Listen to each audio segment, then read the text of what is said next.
اول ما الدكتور ينطق كلمه علاج بيولوجي المريض بيحس ان الدنيا اسودت في وشه. هو انا حالتي بقت صعبه قوي كده؟ طب ومناعتي هتروح فين؟ الحقيقه اخطر حاجه ممكن تواجهها مش الدواء، اخطر حاجه هي الالتهاب اللي سايبينه بيسرح في جسمنا من غير علاج ومن غير ما نسيطر عليه. النهارده هنفهم يعني ايه بيولوجي بهدوء وبالعلم.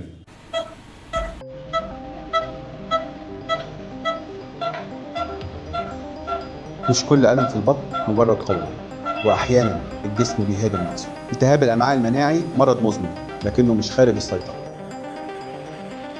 انا الدكتور احمد جلال، استشاري امراض الجهاز الهضمي والكبد والمناظير. هدفي ان احنا نفهم المرض عشان نسيطر عليه. العلاج مش بس دواء، العلاج رؤية واضحة، تشخيص دقيق، متابعة منتظمة، وهدف محدد.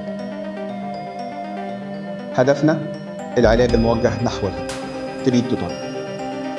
التهاب القولون تقرحي ومرض كرونز مش نهاية الطريق، بالعلم الصح نقدر نمنع المضاعفات ونحافظ على الحياة طبيعية.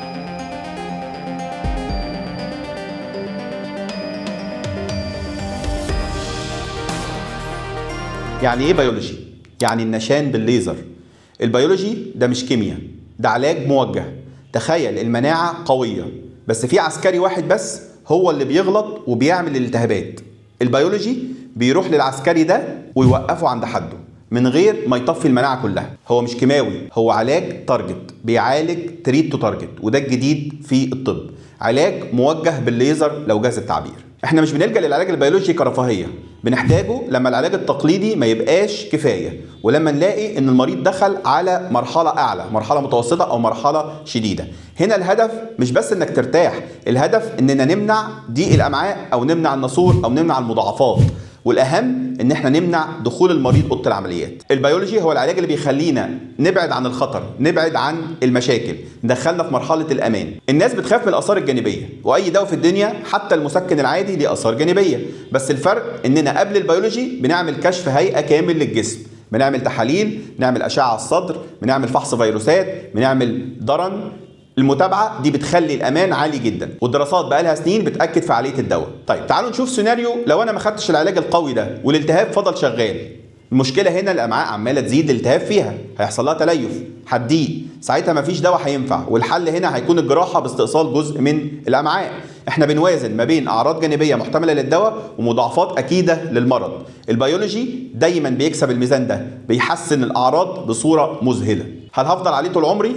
ده سؤال المليون جنيه. الإجابة مش بالضرورة، بس القرار ده مش بالمزاج، القرار ده بيبني بالعلم، بالمنظار، بالتحاليل، باستقرار الحالة. لو وقفته من نفسك انت بتخسر أهم سلاح في إيدك، وللأسف ممكن جسمك يعمل أجسام مضادة ضده، فبالتالي ما ينفعش نرجع له تاني. البيولوجي مش بعبع، ده أداة قوية ربنا سخرها لنا عشان نسيطر بيه على المرض ونعيش حياتنا أسهل. اسأل دكتورك، افهم حالتك، ما تخليش الخوف هو اللي يسوقك، بالعكس انت اللي تسيطر على المرض. لو عندك تجارب مع العلاج البيولوجي او خايف من حاجه معينه، او عندك مريض كان خايف من العلاج البيولوجي ولما خده اتحسن جدا، اكتب لنا في التعليقات وتابع معانا واشترك معانا على الصفحه. في مدرسه التهاب الامعاء انت اللي بتسوق حياتك مش المرض. لو استفدت من حصه النهارده اشترك معانا وشاركها مع غيرك. زكاة العلم تبليغه ودمتم سالمين.